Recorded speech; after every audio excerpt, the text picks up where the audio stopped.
Salut, c'est Trado, je suis content de vous retrouver pour cette nouvelle salve d'analyse actions, une douzaine d'actions qui ont été celles qui m'ont été le plus demandées sur les réseaux sociaux, sur Boursorama, par mail directement, Twitter, Facebook, etc. Et avant de commencer, je vous rappelle que si vous avez du mal à établir la tendance, hein, j'ai un robot qui fait ça gratuitement pour vous. Vous allez sur mon site, hein, Tradosaur, vous le trouverez en allant sur Google, Tradosaur, comme ça. Et vous allez sur le Trado Screener. Et sur le Trado Screener, vous allez avoir donc le robot qui va noter les actions, hein, enfin pas toutes, mais les 260 actions les plus tradées. Et par exemple, on le verra un petit peu plus tard, lorsqu'on s'interrogera sur Thales, qui m'a été demandé. Donc Thales, c'est en bas, c'est un exemple comme un autre.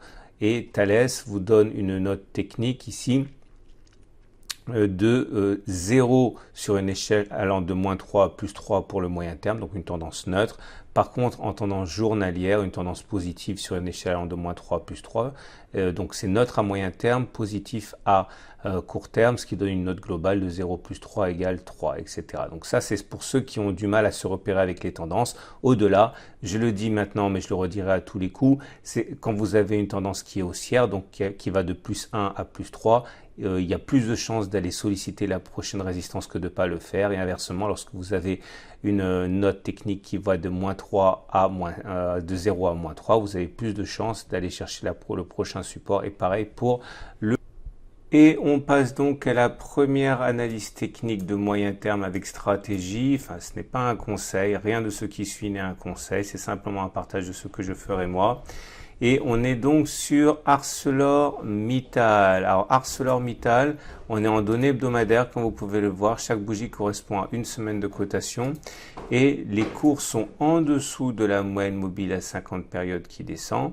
Et en dessous de la moyenne mobile à 20 périodes, mais celle-ci ne descend pas.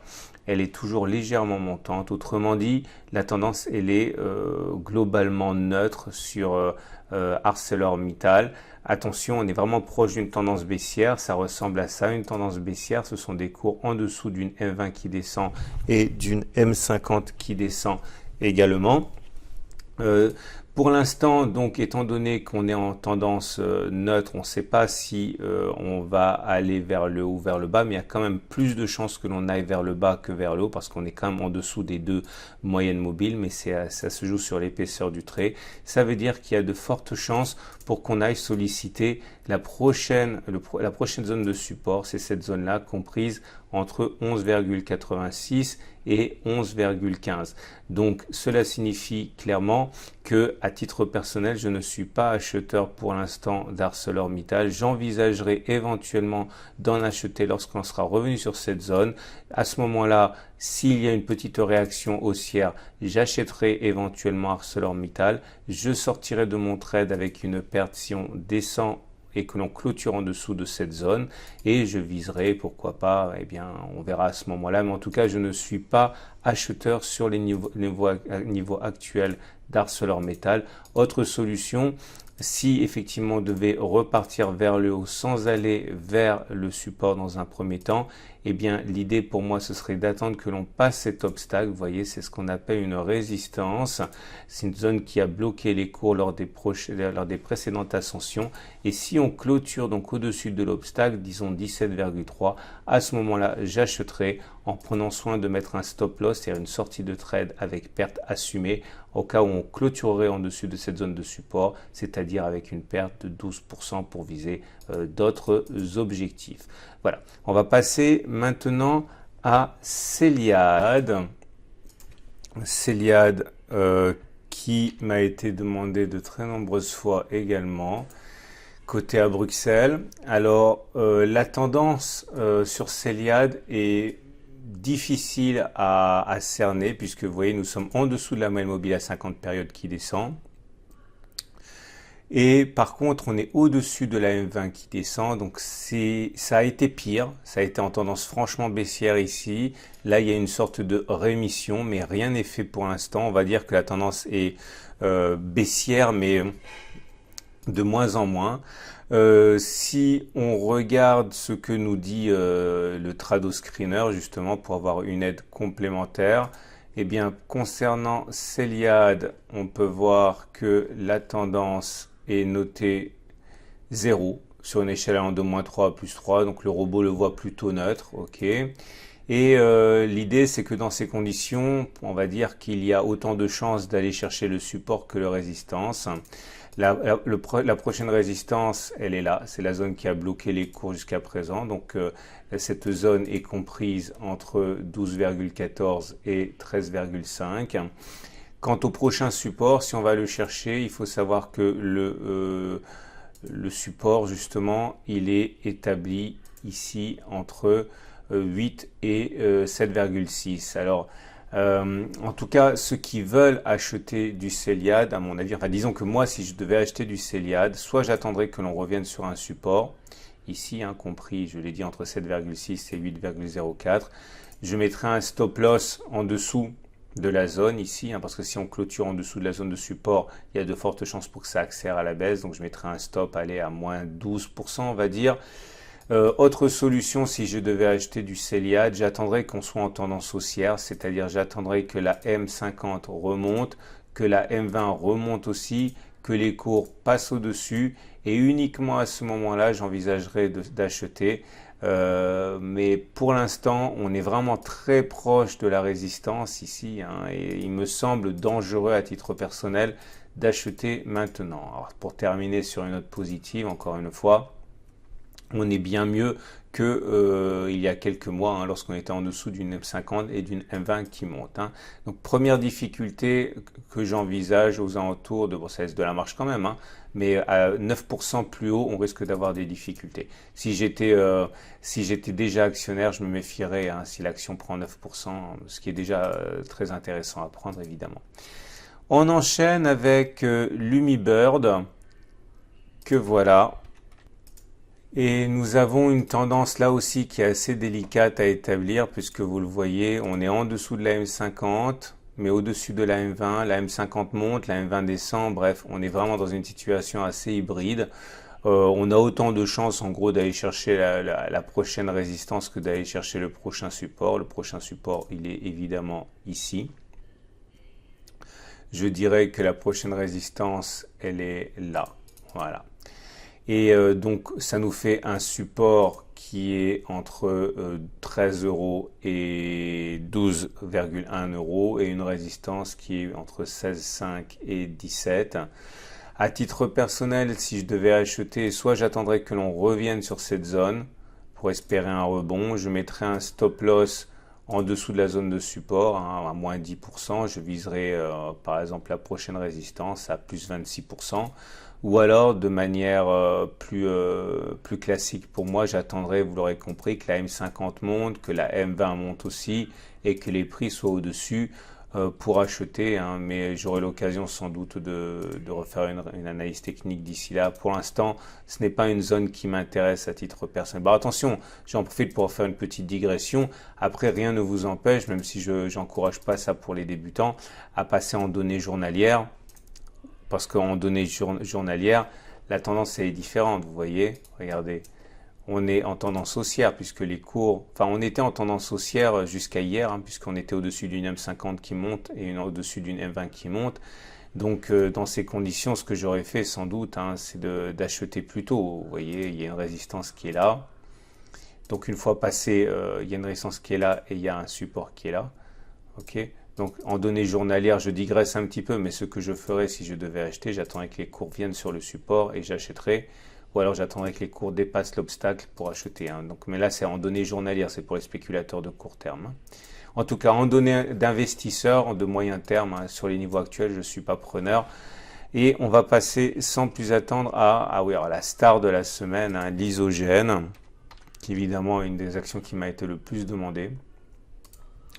Et voilà, alors là c'est effectivement quand même assez significatif. Hein. La progression de l'Isogène a été de 280% depuis décembre 2019, donc ça fait rêver. En tout cas, pour l'instant, on voit que la tendance elle est haussière. Alors, j'achèterai pas clairement sur les niveaux actuels, hein, parce que ça a beaucoup trop augmenté. J'attendrai que ça consolide. Ça ne veut pas dire que si je l'ai en portefeuille, je la vendrai. Mais si je pars du principe que je n'en ai pas, Voilà, là ça risque de bloquer. On a des zones de résistance ici. Vous voyez, ce sont des zones qui ont bloqué les cours. Et on est déjà dessus. Ok, la dernière fois qu'on a titillé la zone des 5,3, 5,5 ici, c'était en septembre 2017. Vous voyez ce qui s'est passé, hein, ça a baissé significativement. Donc à titre personnel, je ne peux pas acheter sur ces niveaux. Si j'étais déjà actionnaire, je prendrais sans doute quelques bénéfices partiels. Mais voilà, j'achète pas sur ces niveaux. Alors moi, les niveaux qui m'intéresseraient, ce serait sans doute cela ou cela. Alors je vous explique, c'est un petit peu plus compliqué. On dit en analyse technique que lorsque on casse une résistance, l'échange de polarité devient support. Clairement, on avait une résistance, elle a été cassée, donc elle devient support normalement. C'est-à-dire que si on revient sur cette zone, on risque d'avoir du soutien. C'est une zone qui pourrait éventuellement m'intéresser. C'est-à-dire que si on revient sur la zone des 4 euros, 3,8 euros, eh bien à ce niveau je pourrais acheter, je viserai un retour sur la prochaine résistance, je mettrai un stop sous le précédent support, la résistance qui aura changé de polarité qui sera devenue support à moins 10% par exemple, c'est quelque chose qui pourrait m'intéresser. Mais les niveaux actuels ne m'intéressent pas, on est trop proche d'une résistance, je ne vais pas rentrer maintenant. Encore une fois, hein, les investisseurs qui ont déjà pris de gros profits ici pourraient être intéressés par une prise partielle de bénéfices, sait-on jamais. On enchaîne avec la suivante qui est Metabolic Explorer qui m'a évidemment également été, c'est un peu la fête aux biotech actuellement, donc il est clair que ce sont celles qui me sont le plus demandées depuis quelques semaines. Et voilà ce que l'on a. Alors Metabolic Explorer, concernant le Trado Screener, comme vous pouvez le voir, elle est notée plutôt positivement puisque Metabolic Explorer est à 1 sur une échelle en 2-3 plus 3 en données hebdomadaires et à court terme 1 également. C'est-à-dire qu'on est légèrement haussier. Ça va sans doute se voir dans le graphe. Voilà, vous voyez, on est légèrement haussier parce qu'on est bien au-dessus de la M50, on est bien au-dessus de la M20. Par contre, la M20 n'est pas au-dessus de la M50 et est toujours en dessous. On sera vraiment haussier, je considère, lorsque la M20 sera haussière, que la M20 sera au-dessus et que les cours également seront au-dessus. Ce sera pas mal. Là, on est légèrement haussier, hein. Ça veut dire qu'on a plus de chances d'aller chercher la prochaine résistance que de ne pas le faire. La prochaine résistance, elle est là. Ça veut dire qu'on a des chances non négligeables de faire encore un plus 7%. Hein. Maintenant, de là à passer l'obstacle, ça on ne sait pas du tout. Hein. Le prochain support, si on devait aller le chercher, il serait là. C'est-à-dire entre 1,19 et 1,10. Mais tant que la tendance elle est pas baissière, on a plus de chances encore une fois de ne pas le faire que de le faire. Maintenant, si je devais acheter du Metabolic Explorer, c'est ça que je ferais. J'attendrai que, puisque la tendance elle est déjà haussière, j'attendrai qu'elle soit vraiment haussière, que la M20 soit au-dessus des... Et donc j'attendrai que les cours passent l'obstacle et éventuellement à ce moment-là j'achèterai. Ok, alors il faudra faire attention à ce niveau parce que le prochain obstacle il est là. C'est-à-dire que si on considère qu'on a passé l'obstacle, il est à 8% au-dessus des cours. Donc c'est un ratio gain-risque qui est assez médiocre parce que si j'achète au-dessus de la résistance comme ça, comme je dis pouvoir le faire, je mettrai un stop loss au cas où on reviendrait en dessous de la résistance. C'est-à-dire que si on casse la résistance, celle-ci deviendra support. Si elle devient support, si on repasse en dessous, ça risque d'entraîner une dégringolade. Donc voilà, j'achèterai mais je mettrai un stop là. Ce qui veut dire que si je mets un stop là, je mettrai concrètement un stop à moins 6,86. Donc je risque de perdre 7% pour faire simple et pour gagner 7%. Donc c'est un ratio gain-risque de 1 pour 1. Il faut savoir que ce n'est pas le trade le plus rentable qu'il y aura à ce moment-là à faire. Hein. Mais voilà, en tout cas sur les niveaux actuels, je ne suis pas acheteur parce que on est trop proche d'un obstacle. Si vous avez déjà acheté, ben voilà, je vous ai dit, hein, vous avez toujours la possibilité statistiquement de faire un plus 7%, voire même plus si on casse la résistance. Mais ça, c'est pour ceux qui sont déjà rentrés. Bravo à eux. Action suivante, Maison du Monde. Alors, Maison du Monde qui passe quand même des semaines assez difficiles. Bon, si vous avez compris ce que je vous raconte depuis le début de la vidéo et si vous êtes des habitués de ce format hebdomadaire, il n'y a pas photo. On est sous la M50 qui monte, on est sous la M20 qui monte, Il n'y a aucun signe de rémission pour l'instant. Est-ce qu'on va rebondir comme une flèche? Peut-être, mais pour l'instant, on a des résistances et on n'a pas de support. Alors, justement, si on parle de résistance, la prochaine résistance, elle est là. Ok? C'est la zone qui nous a bloqué ici tout au long des derniers mois. Il faudrait passer au-dessus déjà pour se donner un petit peu d'air. Mais pour l'instant, encore une fois, on est plutôt en train de visiter les tréfonds que l'on est proche d'une résistance, donc d'un support. Donc j'ai rien comme support. Donc pour l'instant, évidemment, je suis pas acheteur de maison du monde parce que voilà, il y a aucun signe de rémission et on peut toujours continuer à baisser. On passe à Nanobiotics. Nanobiotics qui est dans une situation hybride également, hein. On est sous la M50 mais au-dessus de la M20. Si on regarde ce que nous dit le Trado Screener sur Nanobiotics, on est à plus 1 sur une échelle de moins 3 à plus 3 à moyen terme et pareil pour le court terme. Donc on va dire que c'est légèrement positif pour Nanobiotics. Moi je le vois plutôt neutre, mais bon, c'est vrai qu'on est au-dessus de la M20. En tout cas, c'est pas génial. Je dirais qu'il y a autant de chances d'aller chercher le prochain support que d'aller titiller la prochaine résistance. Manque de bol, la résistance, on y est déjà. Donc, il n'y a pas beaucoup de grains à moudre à la hausse si vous êtes déjà actionnaire, hein. Vous avez déjà sans doute profité de cette hausse si vous avez acheté Nanobiotics il y a quelques semaines. Si je devais acheter du Nanobiotics à titre personnel, soit j'attendrais que l'on revienne sur les supports. À ce moment, j'achèterai, je mettrai un stop en cas de cassure des supports, par exemple à moins de 10%, et je viserai un retour sur la résistance, ce qui me vaudrait, si le trade fonctionne bien, voilà, plus de 40%. Hein. Et je mettrai, je l'ai dit, un stop en dessous du support. J'achète pas maintenant parce qu'on est trop proche de l'obstacle. Par contre, si la M20 devient ascendante, que la M50 devient ascendante, que la M20 passe dessus et que les cours sont au-dessus également, là j'envisagerai un achat, pas n'importe comment, hein, pas si on est près d'un obstacle, vous l'aurez compris. Mais pour l'instant, encore une fois, je ne peux pas justifier l'achat sur les niveaux actuels. C'est quand même un petit peu dangereux de le considérer.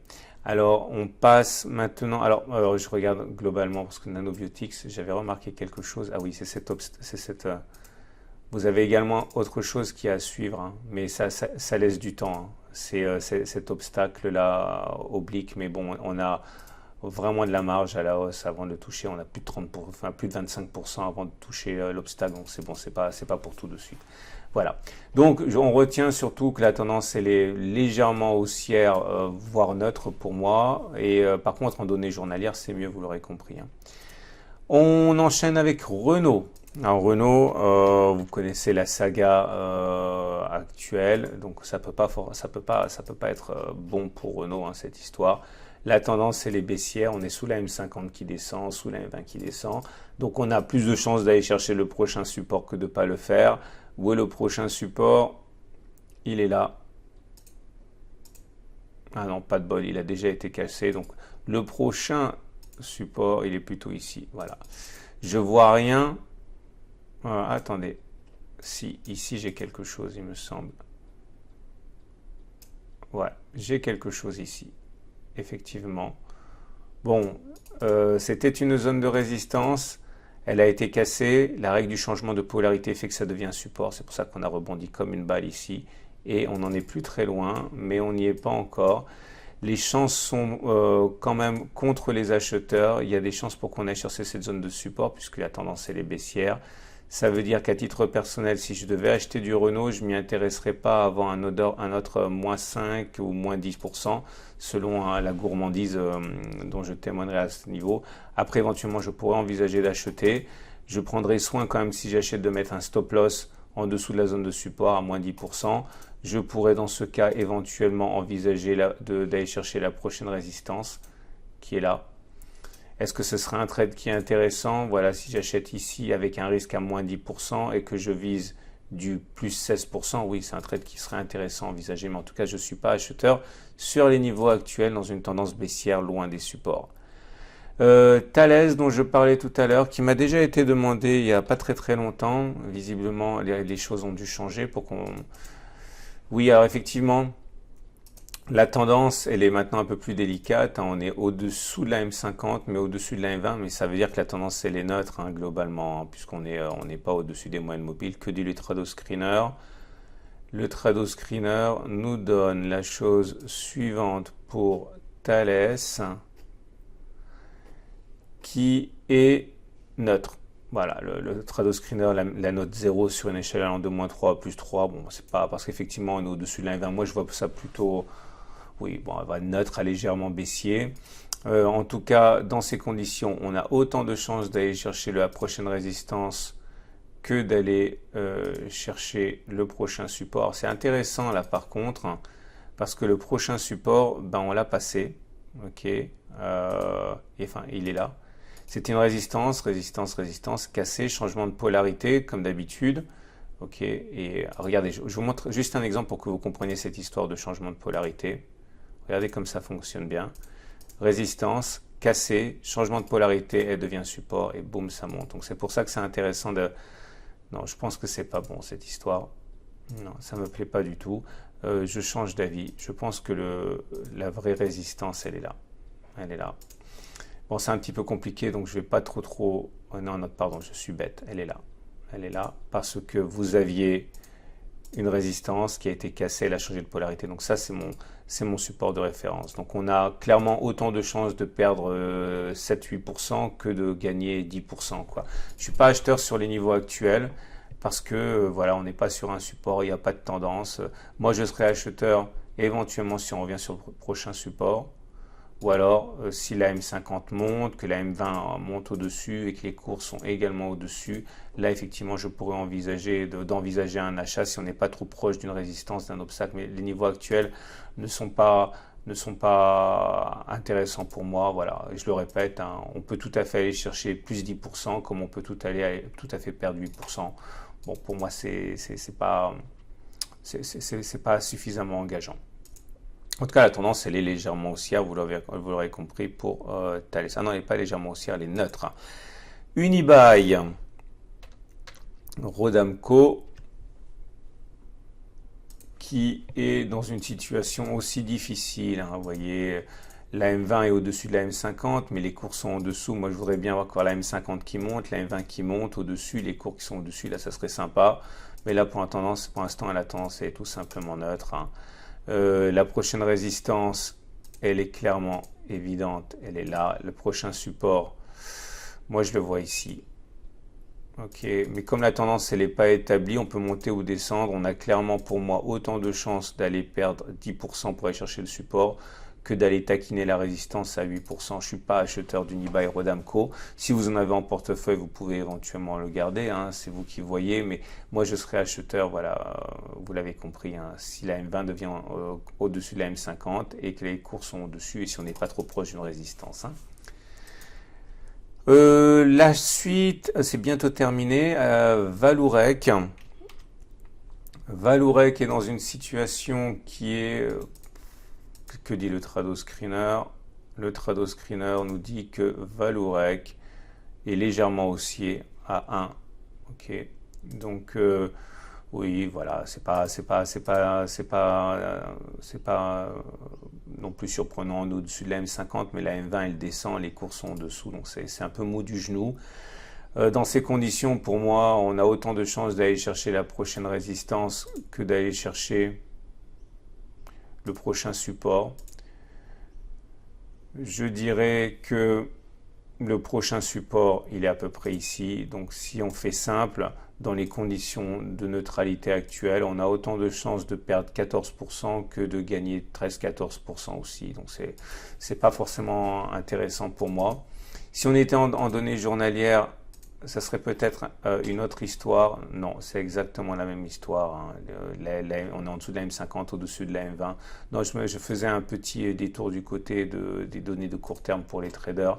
Mais voilà, typiquement, c'est pas intéressant pour moi. Ça ne veut pas dire que ça va baisser ou que ça va monter. Mais voilà, j'achète pas quelque chose qui n'a pas de tendance et qui me donne un ratio gain-risque de 10% d'un côté comme 10% de l'autre. C'est pas comme ça que les traders bossent. Donc non, moi ça m'intéresse pas vraiment, mais ça pourrait intéresser ceux qui sont déjà investis, hein.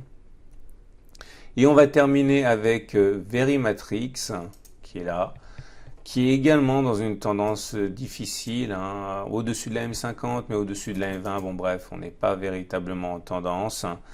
Dans ces conditions, aller chercher la prochaine résistance comme aller chercher le prochain support, c'est pareil. Alors le prochain support est là. C'est intéressant quand même parce que, vous voyez, regardez, règle du changement de polarité, maintes fois déjà expliqué dans la vidéo. C'était une résistance, ça a été cassé, ça a changé de polarité, c'est devenu support et regardez, on est descendu et boum, comme une flèche. Et là encore, descendu, boum, comme une flèche.